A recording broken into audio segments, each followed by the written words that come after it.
हरे हरे राम राम राम हरे हरे। ये सनातन गोस्वामी जी 6 गोस्वामी से एक हैं जो उन्होंने ये बृहद भागवतम ग्रंथ की रचना की है।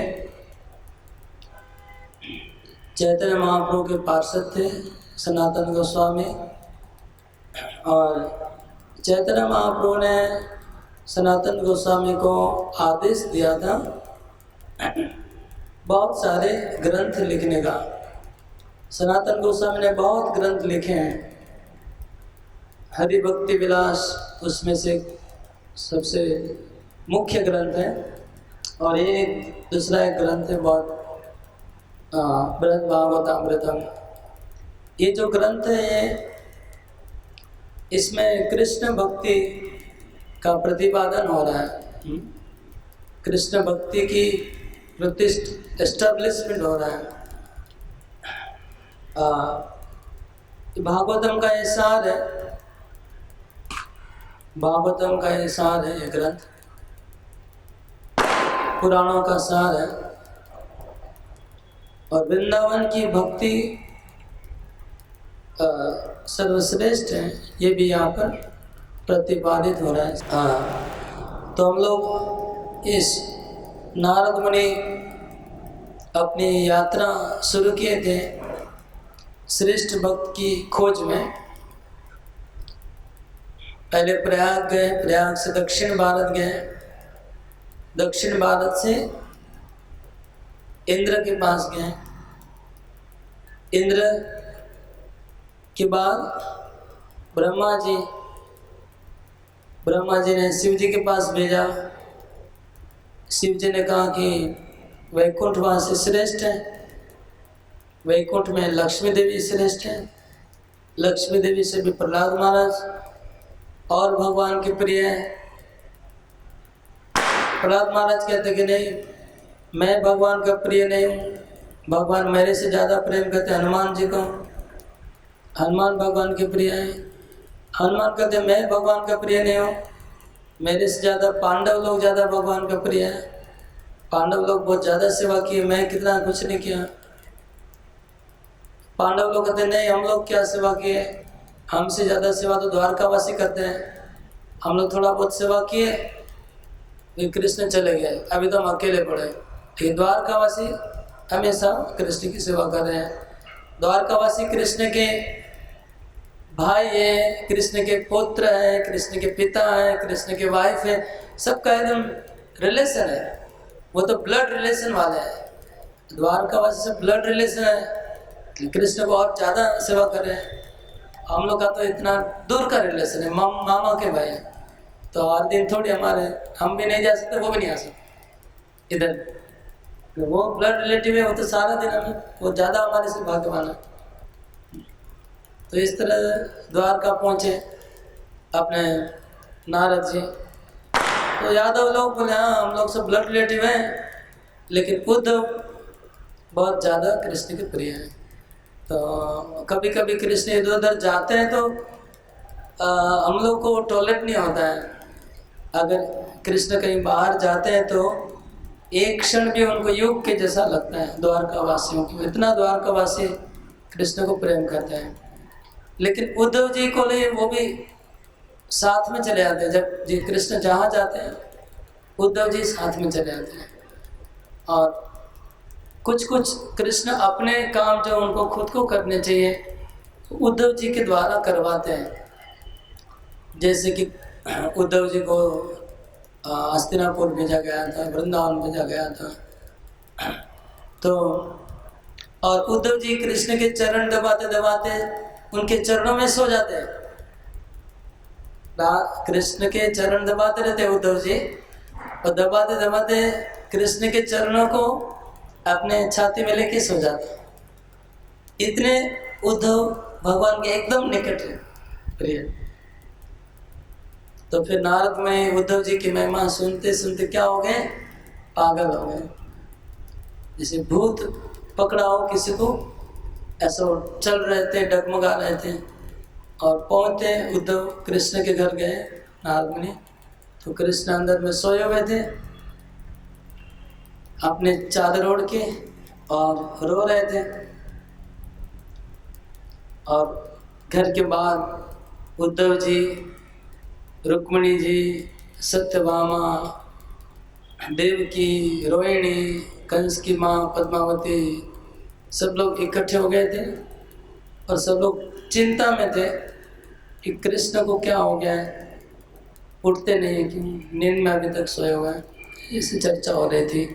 और तब नारद मुनि वहाँ पर आए। नारद मुनि उद्धव की महिमा गाने लगे। नारद जी को उन्होंने पूछा कि आपको क्या हुआ है, आप क्यों अद्भुत रूप आपका दिखाई पड़ रहा है, तो आप जैसे कोई पागल हो गया, भूत पकड़ लिया।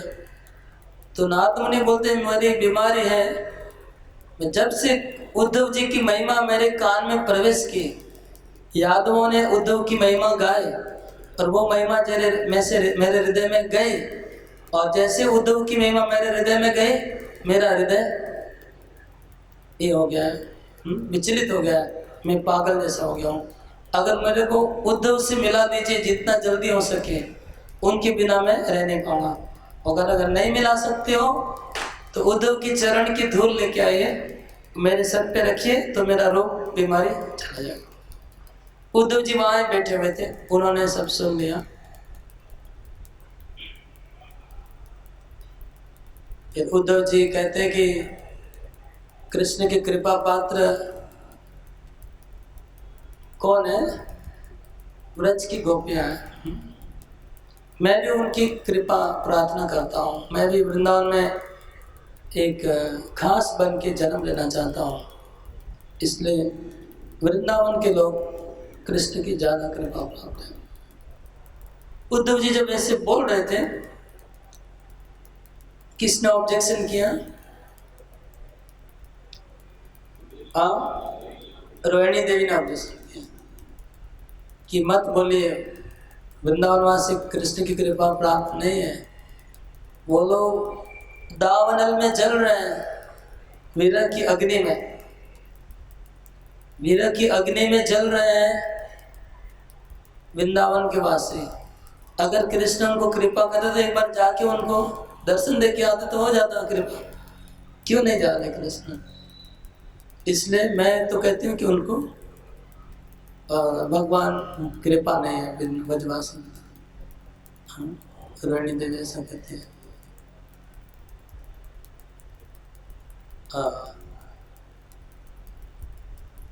थोड़ा इसके बाद ये बोलती है, क्या नाम, रुक्मिणी बोलती है कि ऐसा मत कहो, कृष्ण हमेशा सोचते रहते हैं वृंदावनवासी के बारे में, ब्रजवासी में। ये गलत है कि उनको कोई ब्रजवासी के प्रति प्यार नहीं है। फिर ऐसे सत्यभामा इसके बाद ये बोलते बोलते देव की सब लोग बोलने लगे। रुक्मिणी के बोलने के बाद शायद सत्यभामा बोलती है कि वो दिन में भी भगवान का और वृंदावन का नाम जपते रहते हैं। फिर बलदेव जी इंटरप्शन करते हैं कि नहीं नहीं गलत है, कृष्ण उन लोगों को चाहते नहीं, अगर चाहते तो फिर चले जाते, वो खाली ढोंग कर रहे हैं। बलदेव जी इस तरह से बोल रहे थे, तब कृष्ण की नींद, कृष्ण बाहर आ गए, सुन रहे थे। वो कहते कि सही बात है, मेरा वज्र जैसा कठोर मेरा हृदय है, वास्तव में मैंने कोई कृपा नहीं कर रहा हूँ, मैं मेरे प्रति कोई प्रेम नहीं है उनके प्रति। उन्होंने उद्धव को पूछा, उद्धव तुम कुछ उपाय बताओ, क्या करूं मैं, मुझे क्या करना चाहिए, तुम बताओ।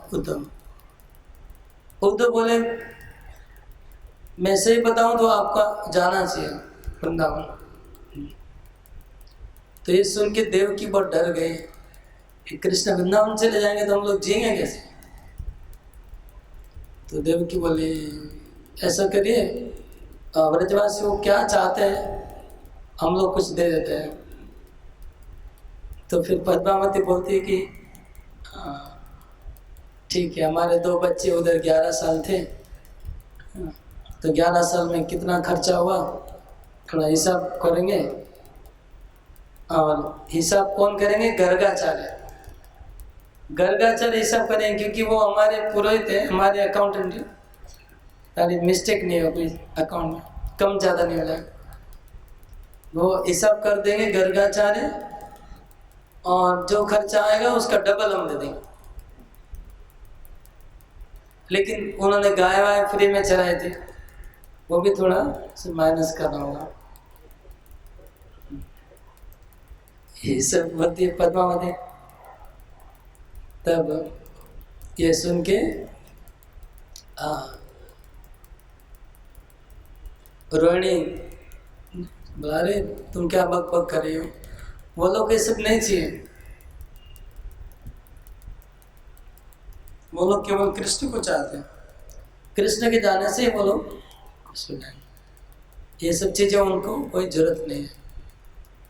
तो कृष्ण बोले, उद्धव तुम बताओ ब्रजवासी लोग क्या चाहते हैं? वो पैसा वैसा चाहिए वो लोगों, क्या तुमको क्या लग रहा है? तब उद्धव जी बोलते बहुत अच्छे से, बहुत कुछ एक्सप्लेन किया उद्धव जी कि नहीं, ब्रजवासी लोग को कोई ऐश्वर्य कुछ नहीं चाहिए, केवल कृष्ण चाहिए।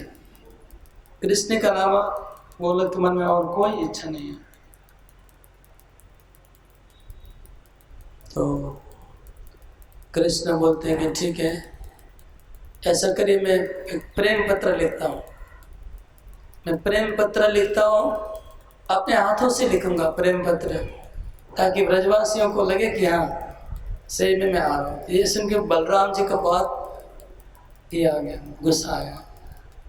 क्या बोलते हैं तुम कृष्ण, इतना हद हो गया, अभी तो हद लिमिट के बाहर जा रहा है। अभी एक बार तुम वादा करके आ गए कि मैं तुरंत आऊँगा कंस को मार के, तुम तो गए नहीं, नंद महाराज को कपड़ा वपड़ा बेच के दे दिया।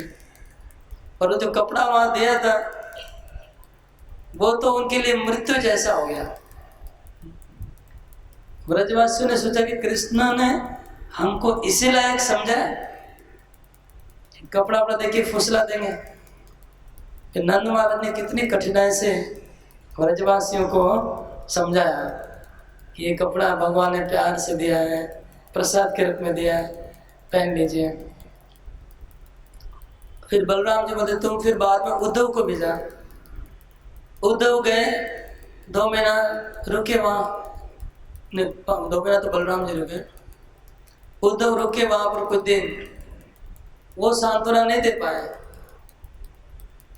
उद्धव जब गए उसके पहले तक ब्रजवासी खाना पीना खा रहे थे और अच्छे थे, और उद्धव के जाने के बाद उनको लगा कि अभी कृष्ण आएंगे नहीं, तो उन्होंने खाना पीना छोड़ दिया।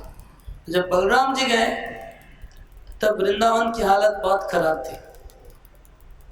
बलराम जी जब गए थे उस समय ब्रजवासी ने सब छोड़ दिया था, खाना पीना छोड़ दिया था, गाय, नदी में पानी नहीं था, पहाड़ छोटा हो गया था, वृक्ष के हरे पत्ते सूखे हो गए थे। तो कृष्ण के विरह में वृंदावन पूरा सूखा हो गया था। जब बलराम जी गए तो बलराम जी कृष्ण को कहते कि देखो अभी पूरा वृंदावन सूखा हो गया है, और ब्रजवासी तो अपना प्राण त्याग करना चाहते हैं, लेकिन क्या है कि जमुना सूखी है तो उसमें तो नहीं तो वो लोग डूब जाते हैं, गोवर्धन छोटा हो गया नहीं तो वो लोग गिर जाते हैं, कालिया है नहीं तो विष पान कर लेते हैं। तो अभी तो अगर एक ही आशा कि अगर दावानल लगेगा कि पूरा सूख गया है वृंदावन, सूखा हो जाने से दावानल लगता है, दावानल लगेगा अभी वृंदावन में, और उस आग में ब्रजवासी जल जाएंगे, इसके अलावा और कोई रास्ता नहीं दिख रहा है। तो ये जब कृष्ण सुनते हैं तो कृष्ण को विरह का भाव उदय होता है, और कृष्ण जोर से रोने लगते हैं। उन्होंने बलराम का गला पकड़ लिया, बलराम का गला पकड़ के हिलाया और रोने लगे। कृष्ण और बलराम दोनों भूमि पे गिर गए। गिर गए और दोनों जोर जोर से रोने लगे। और इनका रोना सुन के रुक्मिणी, सत्यभामा, ये लोग सब रोने लगे। रोहिणी, देवकी रोने लगे। इन सबका क्रंदन सुन के यादव लोग जो सुधर्मा सभा में बैठे हुए थे वो लोग दौड़ के आ गए। वो लोग भी रोना शुरू कर दिया, भगवान का रोना लगे। और फिर इनका सबका रोना देख के गर्गाचार्य और ऋषि मुनि आ गए, वो लोग भी रोना शुरू कर दिया।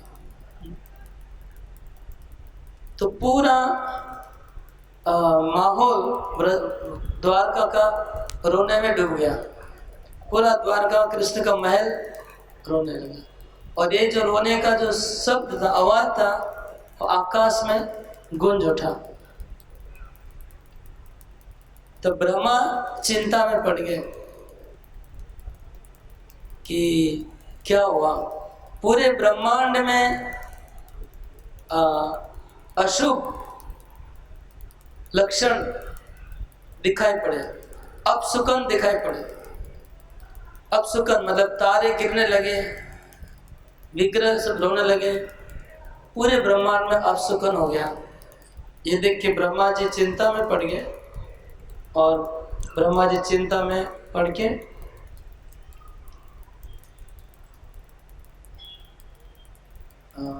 यहाँ पर ये अध्याय मतलब समाप्त होता है, छठा अध्याय।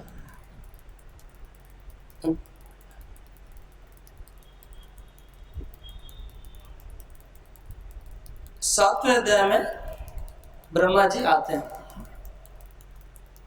तो ब्रह्मा ने जब ये सब देखा तो वो सब देवताओं को साथ में लेकर के, ऋषियों को साथ में लेकर के, चारों वेदों को और पुराणों को साथ में लेकर के द्वारका में आते हैं ब्रह्मा जी। यहाँ से हम आगे पढ़ते हैं।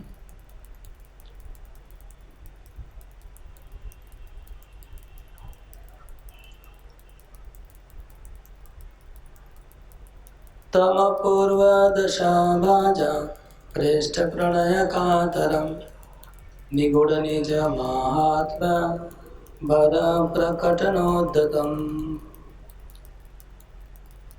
अपूर्व दशा भाजम, कृष्ण अपूर्व दशा, ऐसी दशा जो पहले कभी देखे नहीं गई थी, ऐसी दशा में वो थे। पृष्ठ प्रणय कातरम, भगवान पृष्ठ प्रणय कातरम। कातर मतलब आप जानते हैं, पृष्ठ अपने प्रियजनों के स्मरण में कातर, जिनका हृदय टूट रहा था, कातर हो गए थे। प्रभु जी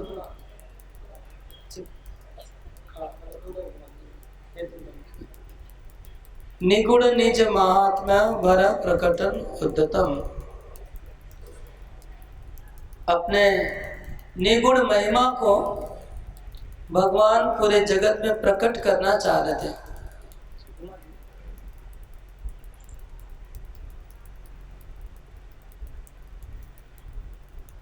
अपनी निगूढ़ महिमा को भगवान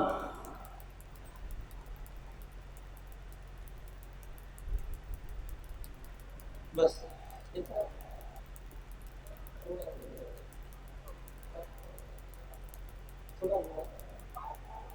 निगूढ़ निज महात्मा वर प्रकटन उद्यतम, अपने महिमा को, गुण महिमा को, भक्ति की महिमा को प्रकट करने के लिए भगवान सोचे।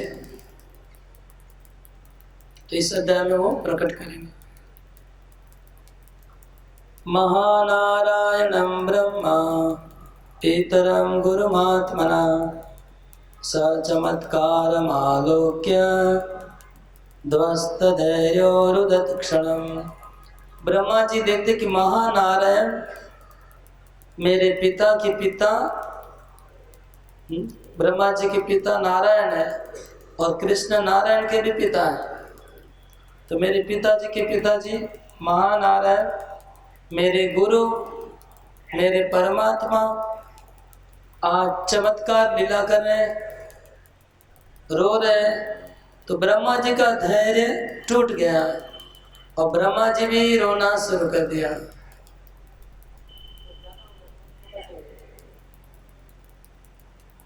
लेकिन ब्रह्मा जी ने अपना धैर्य को बांध करके संस्तभ्य सदात्मानं स्वास्थ्याम जनयतिं प्रभु उपायम चिंतयामास प्रापचानंतरम हृदि। तो ब्रह्मा जी ने सोचा कुछ उपाय करना होगा, मेरे प्रभु को स्वस्थ करने के लिए मैं क्या करूं। तो ब्रह्मा जी सोचने लगे कि मेरे प्रभु कृष्ण, इनको मुझे स्वस्थ करना।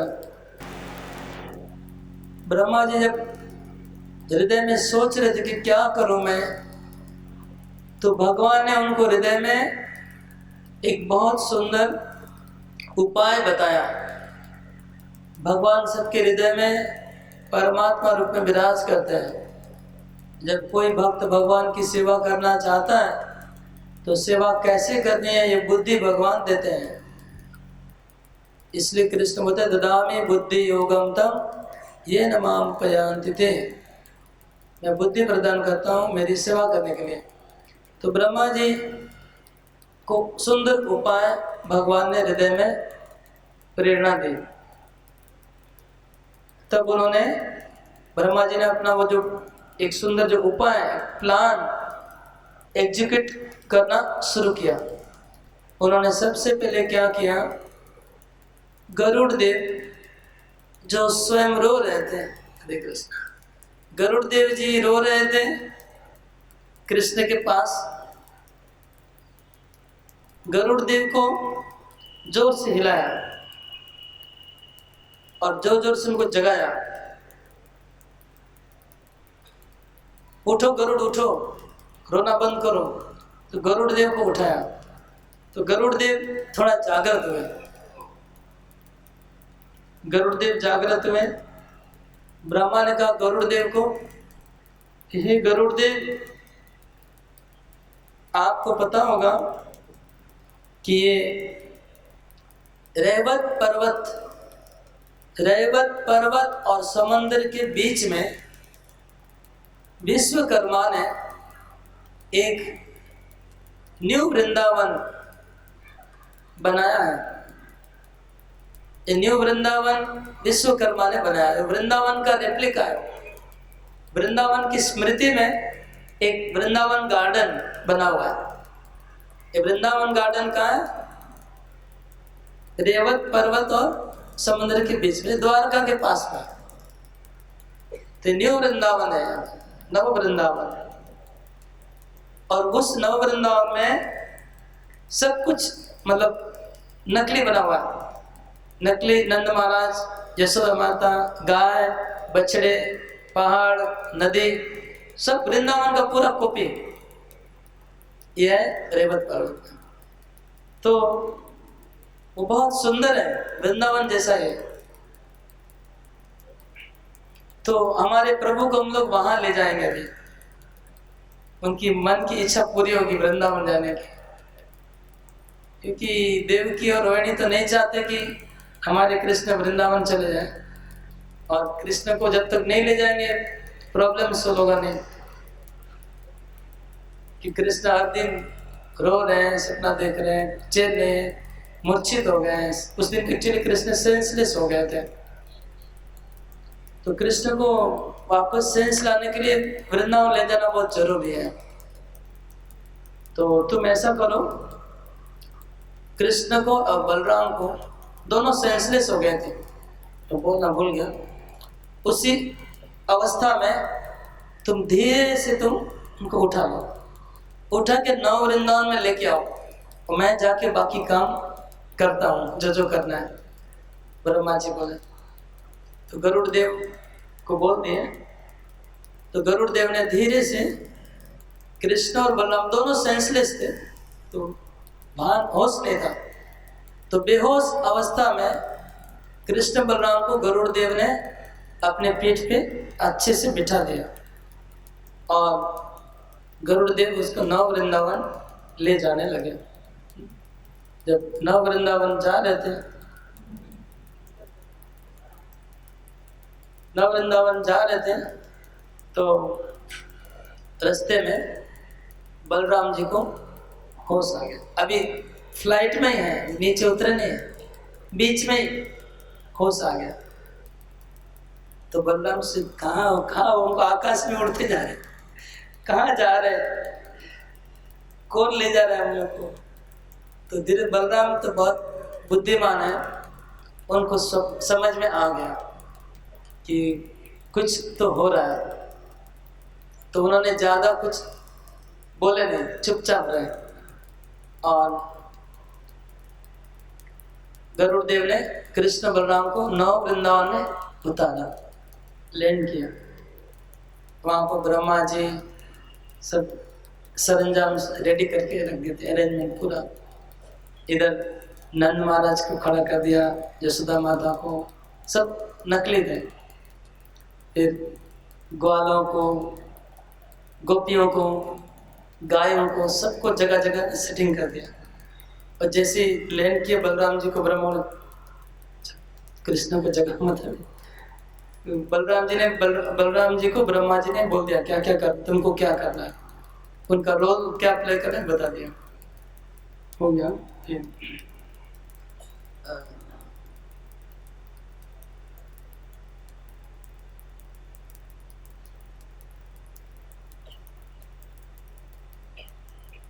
और ब्रह्मा जी ने कहा कि हम लोग कृष्ण और बलराम को नव वृंदावन ले जाएंगे और साथ में कोई नहीं आएगा, देवकी नहीं आएगी, रुक्मिणी नहीं आएगी, सत्यभामा नहीं आएगी, केवल रोहिणी हमारे साथ में जा सकती है और कोई साथ में नहीं जाएगा।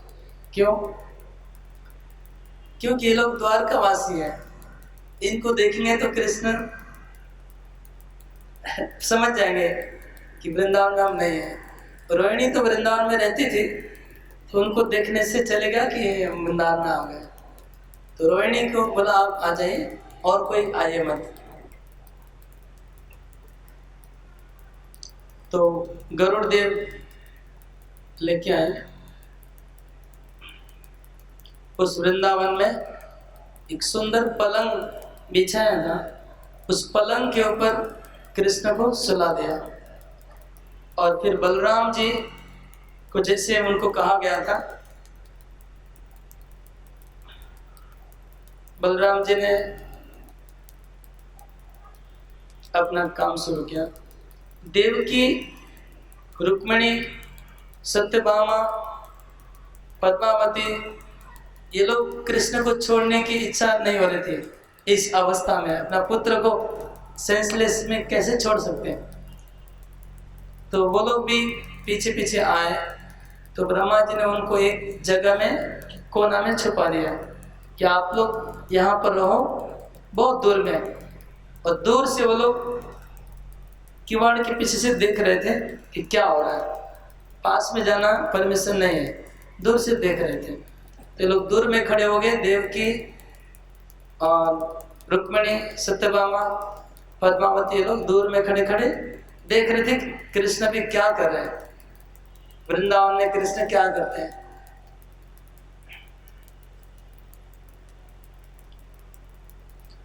नारद मुनि अपने आप को अपराधी समझने लगे। नारद मुनि अभी गिल्टी हो गए। इतना देर तो उनका गाड़ी फास्ट जा रहा था, एक के बाद एक सबको परीक्षा ले रहे थे। सबको जैसे इंटरव्यू लेते ना पत्रकार, ऐसे इंटरव्यू ले रहे थे एक के बाद सबको।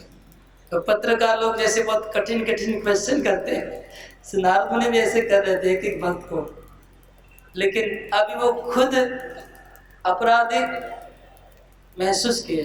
क्यों? कि उनको लगा कि मेरे चलते सब कांड हो गया, मैं सबका कारण बन गया। कृष्ण मूर्छित हो गए, बलराम जी मूर्छित हो गए, सब लोग रो रहे हैं, I am the cause of everything. इसलिए नारद मुनि बहुत दुखी हुए थे। तो वो नव वृंदावन नहीं थे, वो क्या किए, आकाश में उड़ गए। आकाश में जाके अदृश्य रूप में आकाश से देखने लगे, मतलब उनको स्काई व्यू चाहिए। साइड में रहेंगे तो थोड़ा बहुत दिखेगा, ऊपर से मतलब और अच्छे से देख पाएंगे, क्योंकि उनको तो रिकॉर्डिंग करके उधर ले जाना है। ये तो पत्रकार है नारद मुनि, वो तो रिपोर्टर है, तो उनको तो रिपोर्ट देना है। कहाँ देना है रिपोर्ट? प्रयाग में। प्रयाग में अब भूल गए क्या सब लोग? प्रयाग में मुनि ऋषि सब इकट्ठे हुए थे, उनका प्रश्न था कि सर्वश्रेष्ठ भक्त कौन है। तभी लास्ट जिनका अभी सबसे जो टॉप मोस्ट भक्त हैं उनका तो अच्छा रिकॉर्डिंग होना चाहिए ना, सबसे ज्यादा। इसलिए प्रहलाद नारद ने आकाश में अदृश्य हो गए और आकाश से पूरा सीन देखने लगे। अब नारद मुनि को सब दिखाई पड़ रहा है, कृष्ण, बलराम, रोहिणी, देवकी, सबका एक्शन।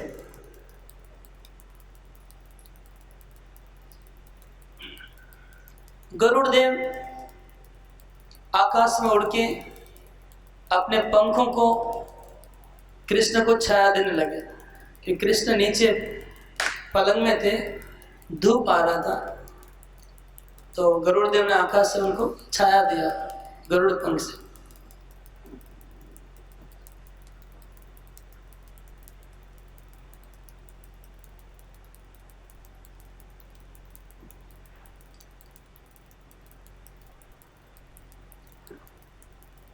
इसके बाद बलराम जी ने श्री कृष्ण को सजाया। श्री कृष्ण के सर से मुकुट उतार दिया, मुकुट को उतार के क्या डाल दिया? मोर पंख डाल दिया, और गले में जो सब माला वाला था सोने का और गहना सब पहना हुआ था, उसको उतार के वन फूल की माला, वनमाली बना दिया उनको। और अच्छे अच्छे वस्त्रों को उतार के पीतांबर पहनाया और कमर में बंसी को खोस दिया।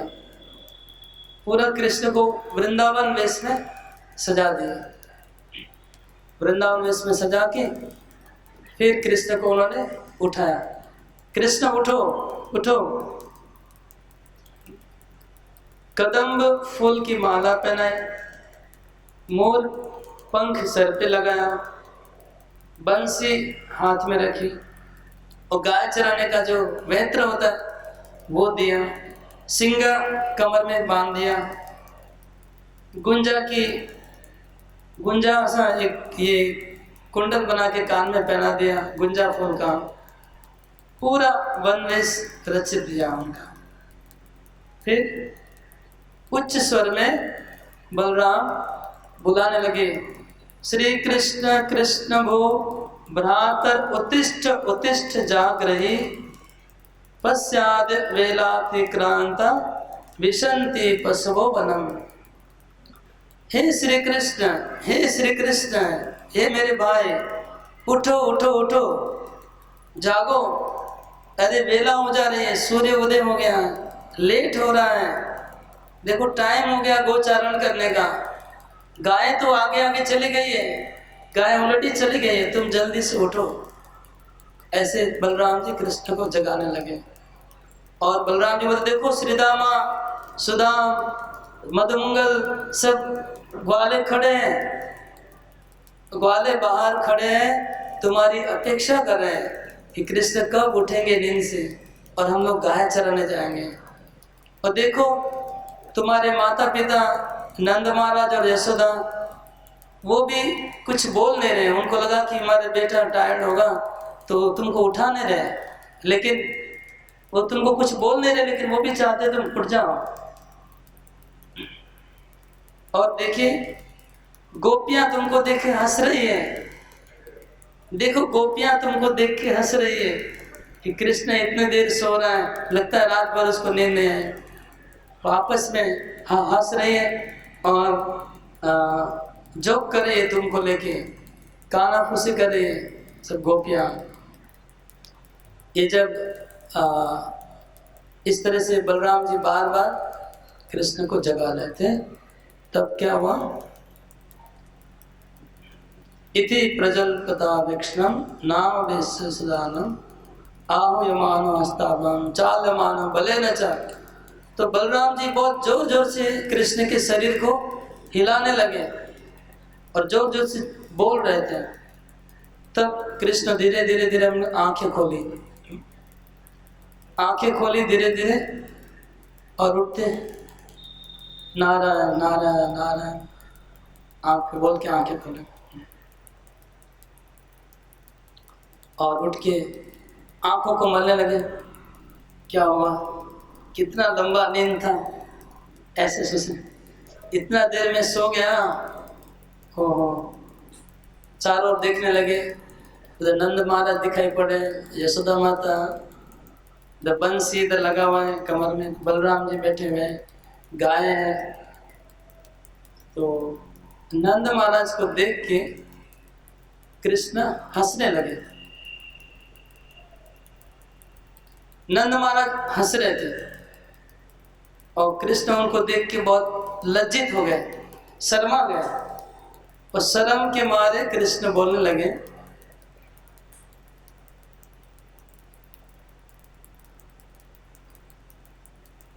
यशोदा मैया और नंद महाराज दोनों हंस रहे थे। दोनों का मूर्ति बनाया हुआ था, तो मूर्ति में हंस रहे थे। तो कृष्ण स्नेहात् तदानन न्यस्त निर्निमे क्षणामिव।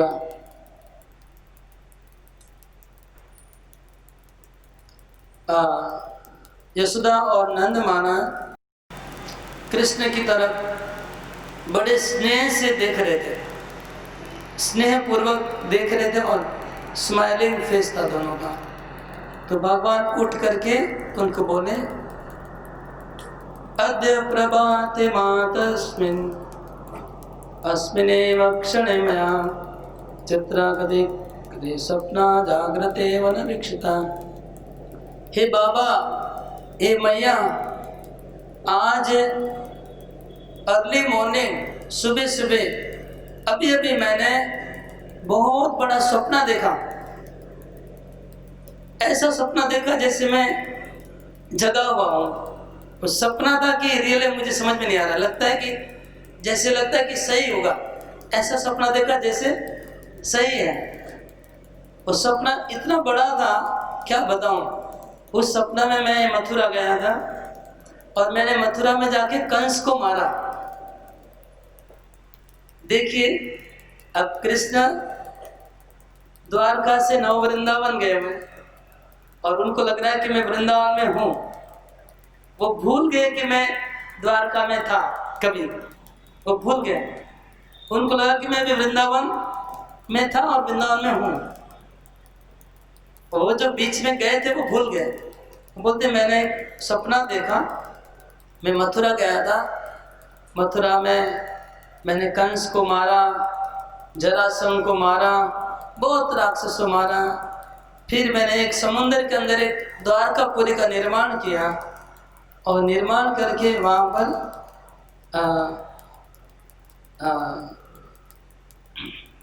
बहुत बड़ा सपना है। वो पूरा सपना अभी मुझे लेट हो गया, अभी गाय चराने का टाइम हो गया माता, मैं रात को आके बताऊंगा, शाम को पूरा मैं बाद में बताऊंगा। लेकिन सपना बहुत बड़ा था इसलिए लेट हो गया, माफ कर दीजिए, मुझे आज उठने में लेट हो गया क्योंकि सपना बहुत बड़ा आ गया था। मुझे माफ कर दीजिए, मुझे देरी हो गई, मैं गाय चराने जल्दी से जाता हूँ। सब लड़के लोग मेरा अपेक्षा कर रहे हैं, मुझे जाना है। इस तरह से उठे और बलराम को देखे, अरे बलराम क्या बताऊं, मैंने कितना अच्छा सपना देखा, बहुत बड़ा सपना देखा, बहुत अच्छा नहीं बोले, बहुत भयंकर सपना था। क्या सपना मैंने देखा, तुमको मैं चलो जंगल में पूरा बताऊंगा, मैं उधर गाय चराने जाएंगे, मैं तुमको पूरा बताऊंगा, चलो मेरे साथ। लेकिन तुमको मेरी बात पे विश्वास करना पड़ेगा, इस विश्वास करने जैसा नहीं है सपना। परीक्षित महाराज बोलते हैं इस तरह से। फिर रोहिणी देवी लाइफ है, बाकी सब पुतले हैं, ठीक है। यशोदा पुतला है, नंद महाराज का पुतला है, लेकिन रोहिणी देवी लाइफ है। एक लाइफ कलेक्ट होने से बाकी सब चल जाता है, समझ में नहीं आता है। तो रोहिणी देवी बोली, अच्छा बेटा कृष्ण, चलो चलो, तुमको थोड़ा लेट हो गया है, जल्दी जल्दी चलो, तुमको गाय चराने जाना है। अच्छा, तुम्हारे माता पिता बात नहीं करेंगे हाँ अभी तुम्हारे साथ, वो बात नहीं करेंगे क्योंकि तुम लेट से उठे तो मतलब बहुत चिंता में पड़ गए थे। तो तुम्हारी चिंता में वो लोग थोड़ा ज्यादा चिंता में पड़ गए थे, इसलिए उनकी बात करना बंद हो गया उनका। भोवत्स तव माताद स्विन्न निद्राधिक चिंतया तदेक पुत्रा दुस्तेव तदलम बहुवार्तया। इसलिए अभी उनको तुम, वो लोग चिंता में है, तुम बात मत करो, लेट हो जाएगा, चलो गाय चराने जानते पहले। देखिए गाय सब सामने खड़ी है, तुमको देख रही है, तुम्हारी तरफ देख रही है, चलो। और आज मैं जसोदा माता थोड़ा भी बात नहीं कर रही है, मैं उनको थोड़ा देर के बाद बोलूँगी, वो तुम्हारे लिए ब्रेकफास्ट और लंच हम लोग दोनों एक साथ भेज देंगे, तुम अभी चले जाओ। अभी तुमको लंच पैकेट नहीं मिलेगा, मैं भेज दूँगी लंच के खाना जंगल में। ऐसा बोलती रोहिणी। तब रोहिणी की जब बात सुने तो कृष्ण बोले, ठीक है मैया। फिर यशोदा के हाथ में मक्खन रखा गया था, तो कृष्ण ने यशोदा माता के हाथ से मक्खन लिया, मक्खन लेके चल पड़े। ये उनका डेली का मतलब ये रूटीन था। कृष्ण जाने के समय, लास्ट जाने के दम अंतिम समय मक्खन लेके जाते थे यशोदा के हाथ से लेके। फिर बलराम जी को कृष्ण बुलाए, चलो बलराम, बोले निकले।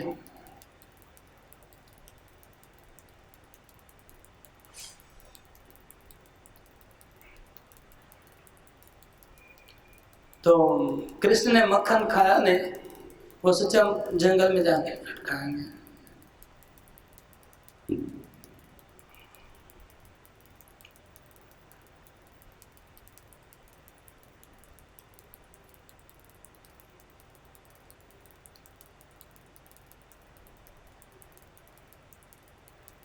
जब कृष्ण ने देखा कि आगे सब गोपियां खड़ी है रास्ते में, तो गोपियों को भी बनाया गया था, सब गोपियों का मूर्ति बनाया गया था, सब गोपियां खड़ी है। तो गोपियां खड़ी, तो गोपियों से कृष्ण की बात करने की इच्छा है, लेकिन बलराम जी के सामने थोड़ा बात करने में शर्म आती है। तो बलराम जी क्या किए, आगे चले गए, जानबूझ के आगे चले गए गायों को लेके, ताकि कृष्ण को बात करने में शर्म नहीं आए। तो फिर जब बलराम जी आगे चले गए तो वहाँ पर राधा जी का मूर्ति था, तो कृष्ण सीधा राधा जी की मूर्ति के पास जाते हैं और राधा जी को जाके कृष्ण बोलने लगे। कृष्ण बोलते हैं, प्राणेश्वरी प्राणेश्वरी प्राप्तम भक्तमेकांकिचन मां संभाषसं कथं नाद्य तत्किं वृत्तासि मानिनी। हे प्राणेश्वरी, हे राधे, तुम आज मेरे से बात क्यों नहीं कर रही हो? तुम कुछ बोलो। तुमको कोई बहुत बड़ा अभिमान हुआ है लगता है।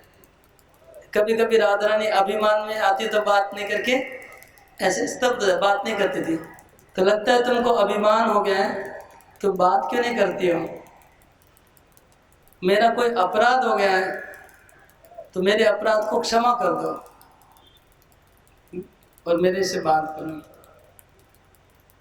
तुमको क्या मेरे स्वप्न की बात पता चल गई होगी, इसलिए तुमको अभिमान हो गया है। तुम तो सर्वज्ञ हो, तुमको पता है मैंने क्या सपना में देखा। आज मैं मथुरा गया था, वहाँ कंस को मारा और मैंने 16,000 रानियों से शादी किया। ये तुमको पता चल गया, इसलिए तुम अभिमान कर रही हो।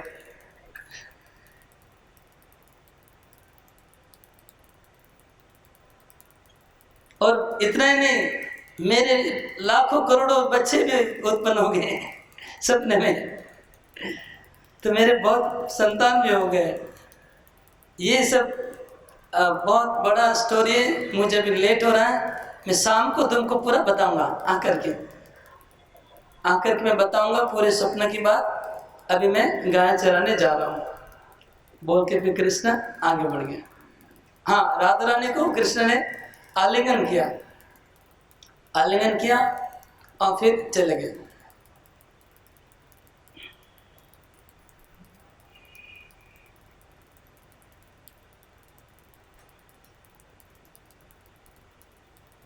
कृष्ण के ये ब्रजवेश को देख के वृंदावन का जो रूप है कृष्ण का, वो द्वारका से ज़्यादा सुंदर है।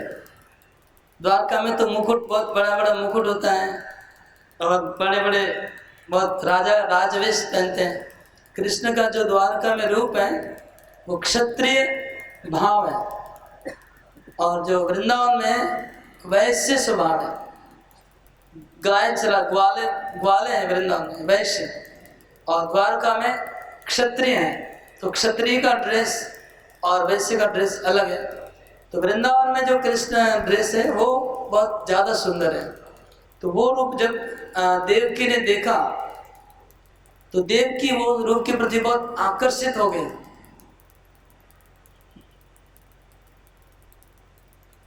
अदृष्ट पूर्वम व्रजवेशमद्भुतं महामनोज्ञं मुरलीरवान्वितं यदा नभूत् स्नेहभरेण देवकी तदेव वृद्धाप्यजने स्नुतस्तने।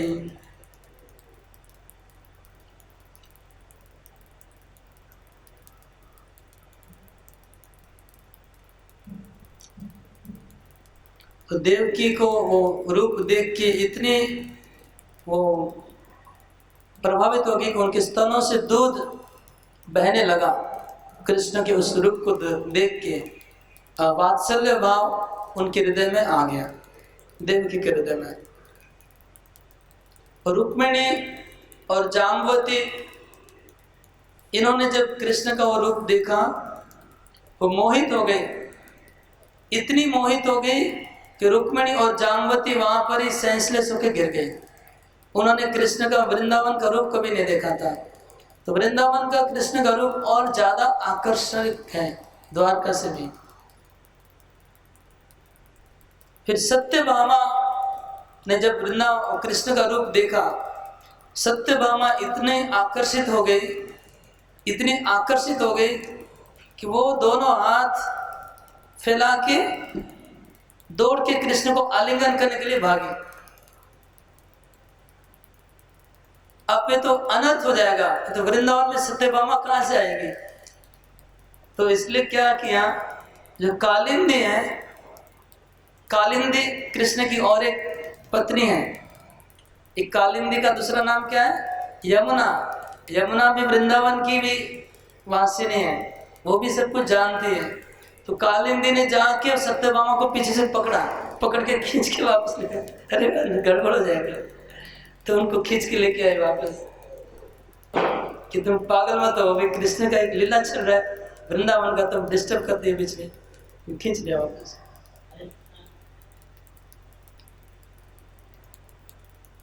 इसके बाद गोविंद देवा त्वनुचारयन् गत पुरस्तादुदधिं निरीक्ष्य तम मन्यमानो यमुना प्रमोदात् सखिं विहाय समाजुहाव। तो कृष्ण गौवे चराते चराते, बंसी बजाते बजाते जा रहे थे। कहाँ पर है ये, नव वृंदावन। नव वृंदावन में कृष्ण बंसी बजाते बजाते गाय चराते जा रहे थे। तो जाते जाते आगे आ गया समंदर, अरब सागर। कौन सा सागर है, अरब सागर। अरब सागर आ गया। तो कृष्ण ने जब वो सागर देखा तो कृष्ण को लगा कि यमुना नदी है, उनको लगा कि यमुना आ गई।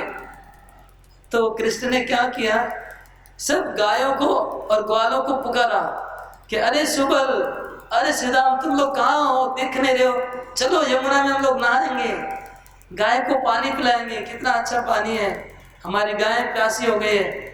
ऐसे कृष्ण पुकारने लगे, समुद्र को देख ले पुकारने लगे। ये जब भक्तों का जब भाव ऊंचा हो जाता है तो उनको कोई भी जो भी पहाड़ दिखेगा तो उनको गोवर्धन की याद आ जाती है, और जब कोई भी नदी देखेंगे तो उनको यमुना की याद आती है। जब चैतन्य महाप्रभु पुरी में थे तो चटक पर्वत को देख के उनको गोवर्धन की याद आती थी, और चैतन्य महाप्रभु दोनों हाथ फैला के गोवर्धन पर्वत समझ के चटक पर्वत के ऊपर दौड़ने लगे थे और उसको पर्वत को आलिंगन करने का प्रयास करें गोवर्धन समझ के। वो भाव में वो एक्सटर्नल सेंस खो जाता है, आदमी का एक्सटर्नल सेंस खो जाता है तो उसको कोई भी पर्वत देखेंगे तो गोवर्धन ही दिखता है। और जब चैतन्य महाप्रभु ने पुरी का जब सागर देखा तो उनको लगा कि यमुना, और वो सागर में कूद गए। चैतन्य महाप्रभु सागर में कूद गए और कूद के सेंसलेस हो गए। सोचिए सागर में सेंसलेस होना कितना खतरनाक है। तो सागर में कूद गए यमुना समझ के, क्योंकि भक्ति में जब ऊंचे स्तर पे चला जाता है कोई तो उनको एक्सटर्नल सेंस खो जाता है। तो यमुना सोच के सागर में गिर गए चैतन्य महाप्रभु, और सागर में उनका जो बॉडी था एकदम अंदर में चला गया सागर के बीच में, और सेंसलेस होके वो उनका बॉडी फ्लोट करके जा रहा था चैतन्य महाप्रभु।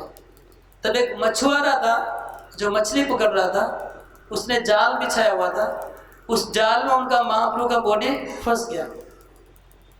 तो मछुआरों को लगा कि बहुत बड़ा मछली आ गया है तो खींच नहीं पा रहे हैं, जाल को खींच नहीं पा रहे, तो बहुत मेहनत से वो जाल को खींच खींच के चैतन्य महाप्रभु की बॉडी को वो लोग बाहर लेके आए। शायद अंधेरा होगा तो पहचान नहीं पाए कि ह्यूमन बॉडी है कि मछली है, समझ में नहीं आया। जब चैतन्य महाप्रभु का शरीर बॉडी को जाल के समेत अपने घर लेके आया मछुआरा, तो क्या हुआ, चैतन्य महाप्रभु कॉन्स्टेंटली कृष्ण कृष्ण कृष्ण कृष्ण कृष्ण कृष्ण बोल रहे थे। वो सेंसलेस थे, बाहरी ज्ञान नहीं था उनको, लेकिन उनके मुंह में कृष्ण कृष्ण कृष्ण कृष्ण अपने आप चल रहा था। तो जब मछुआरा ने जैसे चैतन्य महाप्रभु को जाल से निकाला, उनको टच किया, तो वो जो मछुआरे के मुंह में कृष्ण कृष्ण कृष्ण कृष्ण कृष्ण आना शुरू कर दिया। वो अपनी जीभ को पकड़ा लेकिन फिर भी रोक नहीं पाया। वो कितना भी प्रयास करा लेकिन कृष्ण कृष्ण बोलना बंद नहीं कर पा रहा है। तो उनकी वाइफ और बच्चे परेशान हो गए, क्या हुआ तुमको? तो बोलते कि आज रात को मैं मछली पकड़ने गया था और एक डेड बॉडी को मैंने टच किया और उसका भूत मुझे पकड़ लिया।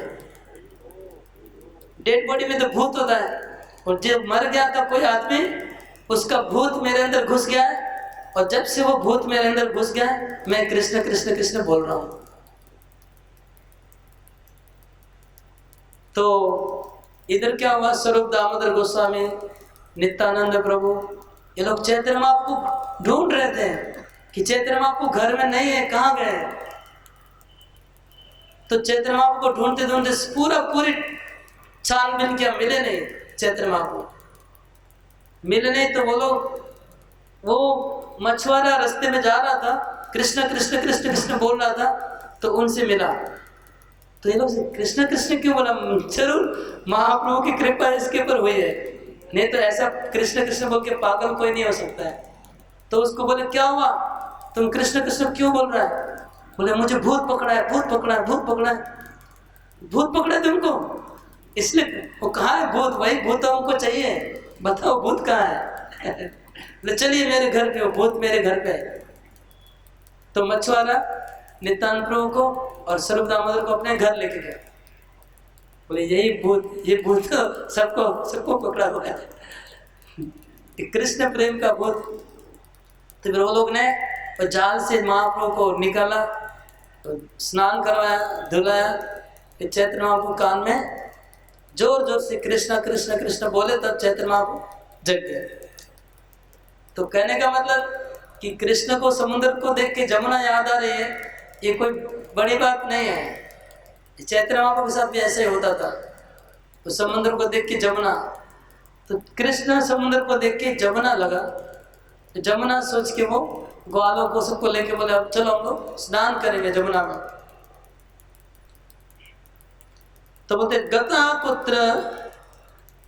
गता पुत्र वैश्यास्त श्रीदामन सुबलार्जुन सर्वे भवंतो धावंतो वेगिनायंतु हर्षता। अरे सुबल श्रीदाम तुम लोग कहाँ चले गए, जल्दी जल्दी आओ, दौड़ के आओ, हम लोग स्नान करें, कितना सुंदर जमुना है। कृष्णाया पायित्वा गां विहराम यथा सुखम मधुरा अमल सीतांबो वाहिन्यावगाय च। हम लोग गायों को पानी पिलाएंगे जमुना का शीतल जल, और हम लोग जमुना में विहार करेंगे। एवं अग्रे शरण गोभी अंबुदे निकटम गदा। तो कृष्ण ने गायों को आगे कर दिया और वो खुद भी सागर की तरफ जा रहे थे। कृष्ण सागर की तरफ जा रहे थे, गायों को आगे कर दिए थे। महाकल्लोल माला भी कोलाहलवतोच्युतम्। और जब सागर के पास कृष्ण चले गए तो उन्होंने क्या देखा, सागर के तट पे एक विशाल नगरी दिखाई पड़ी। आपको द्वारका को अगर आप समुद्र से देखेंगे तो कैसा दिखेगा सोच सकते हैं।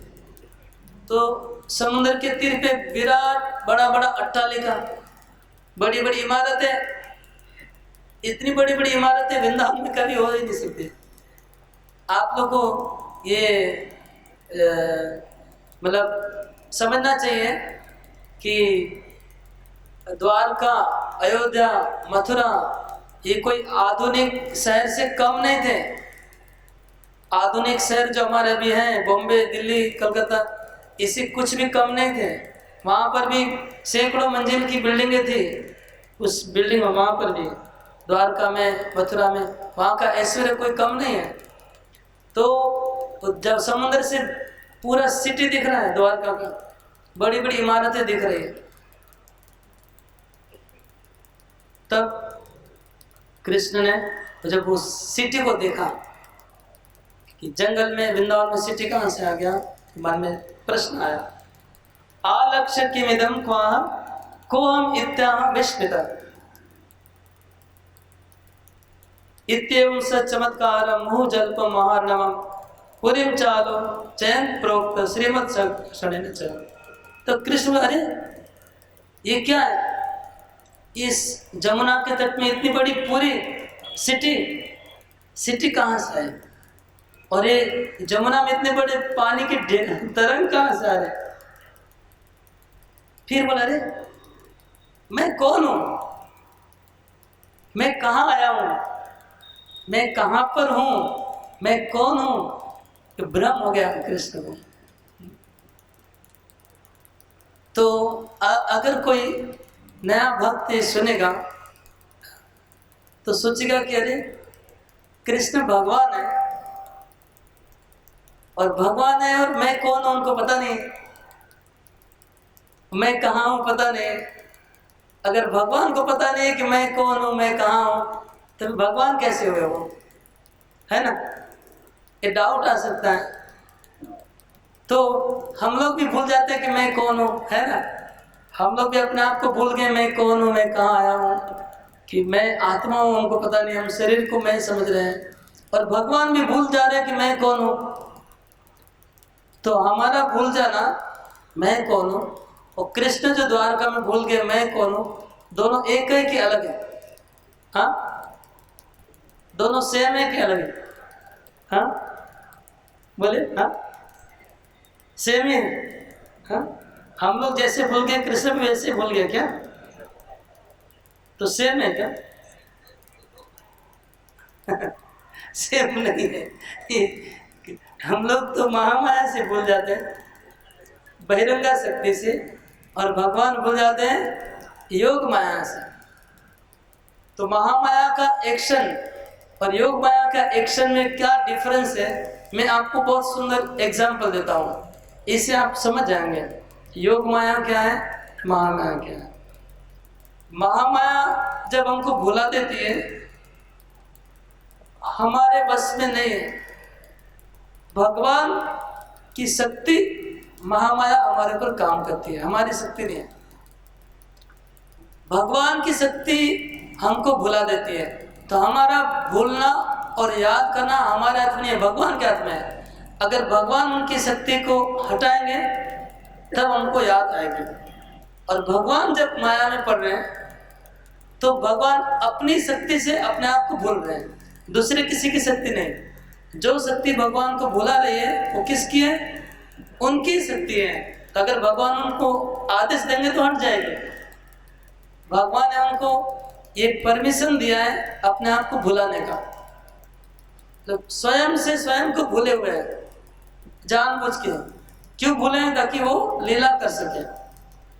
तो लीला करने के लिए भगवान ने योग माया को अलाउ किया है ताकि अपने आप को भुला ले। एक छोटा सा एग्जाम्पल देता हूं मैं। जैसे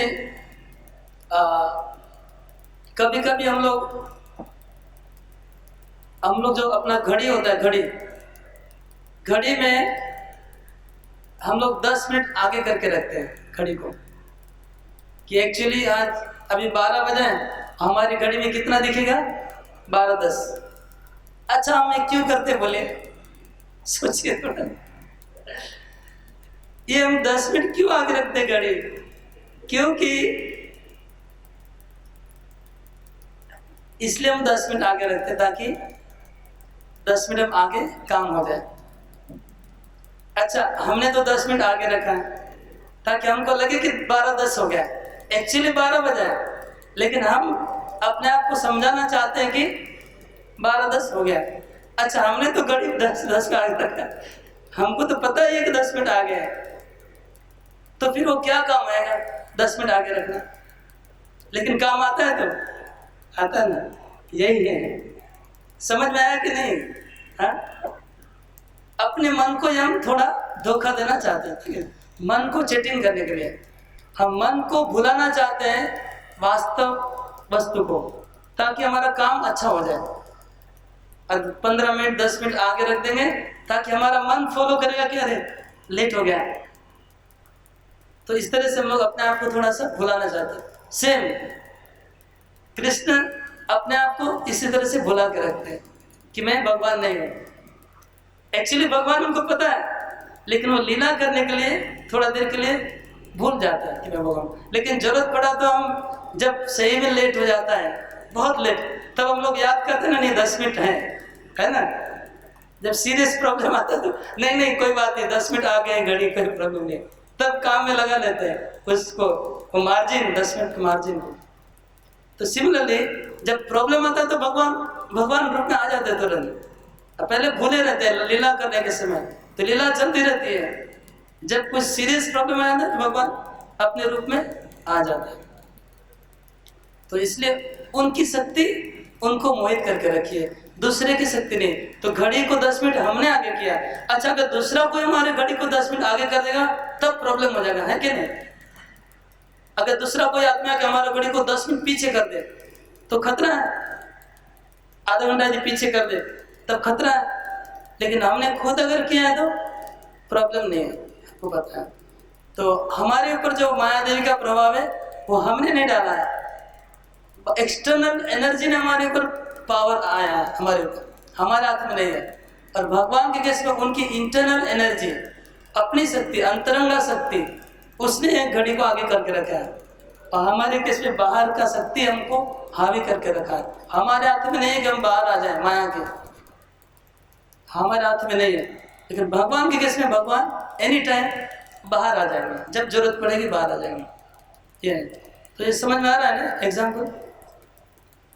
तो इस तरह से भगवान बोले मैं कौन हूँ, मैं कहाँ गया हूँ, क्या है समझ में नहीं आ रहा है। एक तरफ बंसी लगा हुआ है कमर में, ये वृंदावन का बंसी, और यहाँ पर सिटी द्वारका, दोनों मैच नहीं हो रहा, मिसमैच हो रहा है। एक तरफ गाय है, दूसरी तरफ समुद्र, ये मैच नहीं हो रहा है। गाय और समुद्र मैच नहीं कर रहा है, बंसी और ये द्वारका सिटी मैच नहीं कर रहा है। इधर कमर में बंसी है, मोर मुकुट है। कुछ समय बहुत ये टेंशन में आ गए, एक भ्रम में पड़ गए। तब बलराम जी ने कृष्ण के अपने बाह के ऊपर हाथ रखा, भैया कृष्ण